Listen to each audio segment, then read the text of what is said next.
Good evening Barcadians, and thank you for joining us for the final part of our coverage of E3 2019 with your trusted hosts Richard Burgundy and Tabz Fantana. I'd like to say it's been a roller coaster, but I'm not sure we can stretch it to that.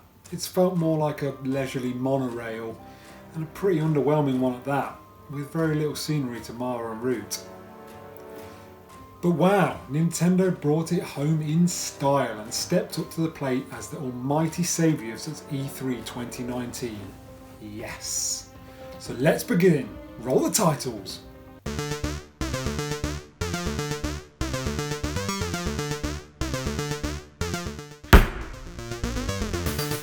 Let's get stuck into the juicy news, and there's a lot to cover here. So to start with, Zelda Link's Awakening. An extended trailer was shown which drip-fed some more details about the remake and the cutesy miniature diorama styling accentuated by the tilt-shifting blurring at the edges of the screen, and was as charming as ever. Interestingly, a hint towards new content was also revealed in the Treehouse feature later in the evening, involving reoccurring character Dampé.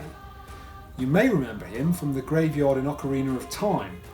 This new content fits together nicely with the recent rumour of a Zelda Maker. Dampé appears to tutor Link on how to create customer-built dungeons. It's not clear how extensive this build-a-dungeon mode is, but it could certainly offer a lot of replayability if you can share your creations online. Link's Awakening is due for release on the 20th of September this year. Bring it on!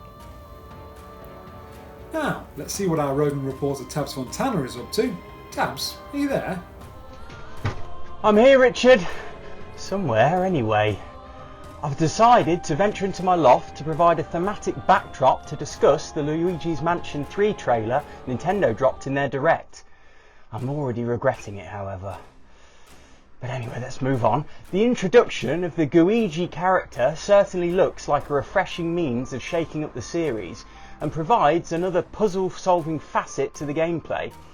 There's even the suggestion that Luigi can be controlled in a couch co-op mode, which isn't too dissimilar from the Cappy co-op mode in Mario Odyssey.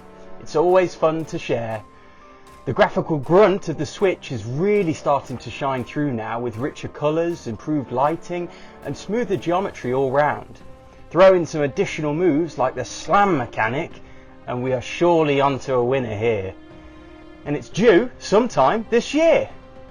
Now let's see if I can make it out of here with my trusty Henry. Back to you, Richard. Thanks, Tabz. Hope you make it out of the loft alive. I'll need you later for another piece. Next up, we have the increasingly ambitious looking Astral Chain, which is set for release in August this year. It's certainly shaping up to be another Platinum Games classic with top development talent on board. The unlikely comparison between Devil May Cry and Pokemon comes to mind as the playable character fights in synergy with a psychic of sorts known as Legion. It appears you can tame different legions throughout your journey to help mix up your fighting style. And the gameplay on offer here looks extremely diverse. Let's just hope it comes together nicely when August arrives. In other news, and for you retro gamers out there, Panzer Dragoon is getting a remake. The Sega Saturn Classic looks great and apparently being handled with care to preserve the original unique on-rail shooter style. We can't wait to see more. A winter release is expected. And thankfully, those exciting Witcher 3 rumours proved true. Geralt is set to hit the Switch sometime this year. Some thought it to be the impossible conversion, but despite it looking a bit washed out and jaggy-edged, it holds up pretty well in the brief trailer we were treated to. Fingers crossed the frame rate is a fairly steady 30 frames per second come launch. And the hype train didn't stop there. Oof, I'm exhausted. There's a lot going on.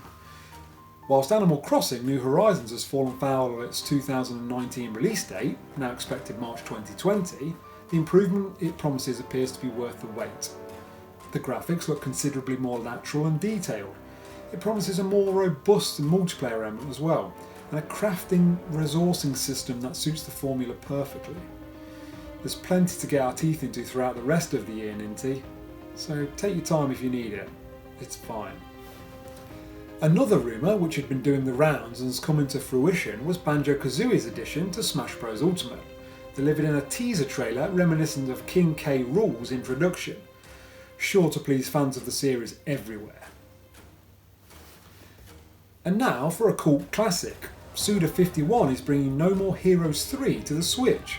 The inimitable hack and slasher, its last instalment way back in 2010, is due next year, and on the trailer evidence looks suited, booted and gloriously cel-shaded. I think everyone knows my feelings on cel-shaded graphics. Win. We won't waste any more of our precious word count here because we've just been treated to a Pokemon Direct, but suffice to say, Sword and Shield got its very own E3 trailer, the biggest takeaway being Pokeball Plus functionality. Whew. Now that nearly wraps up what's proved to be an already bountiful highlight reel, without the addition of a final colossal reveal. In a delightful surprise, Nintendo announced that they are working on a sequel to Breath of the Wild. What the? And before I wee myself with excitement, let's hand over to our roving reporter Tabz Fantana for more details. Tabz, it's flipping Breath of the Wild 2, mate! I know, mate. I'm so excited I've braved the wilds of my back garden to celebrate. So here's what we know so far. The game engine looks identical to that used in Breath of the Wild, which is actually a good thing as we might expect this sequel sooner rather than later, much like the short turnaround of Majora's Mask following the release of Ocarina of Time for the N64. It also appears to be a continuation of the story after Link and Zelda reunited at the end of the last game, and the trailer seems to depict the resurrection of Ganondorf, whose corpse lies lifeless beneath the foundations of Hyrule Castle.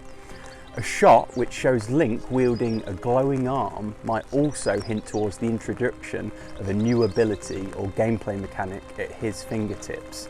My only ask, Nintendo, is that you give us more shrines, please! Now, I'm off to clean up my dog's version of Korok poo on the lawn. If only I had telekinesis. Back to you, Richard, to see us out. Thanks, Tabz. I've just about recovered my composure to close our coverage of E3 2019. Thank you to everybody watching, and I hope you've enjoyed our quirky take on reporting the major news and updates. I think it goes without saying that we crowned Nintendo the winners of E3 2019, with Microsoft and Square Enix finishing as respectable runners-up. Unfortunately, the booby prize has to be awarded to EA for their unimaginative and lacklustre conference. Definitely room for improvement.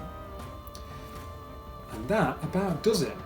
Don't forget to subscribe to the channel for more from Tabz and I. We'd really appreciate your support. And here's hoping next year is a next-gen E3 extravaganza. We hope to see you then. And that's another one for the archives. You stay gaming, Barcadians. Stamped and completed.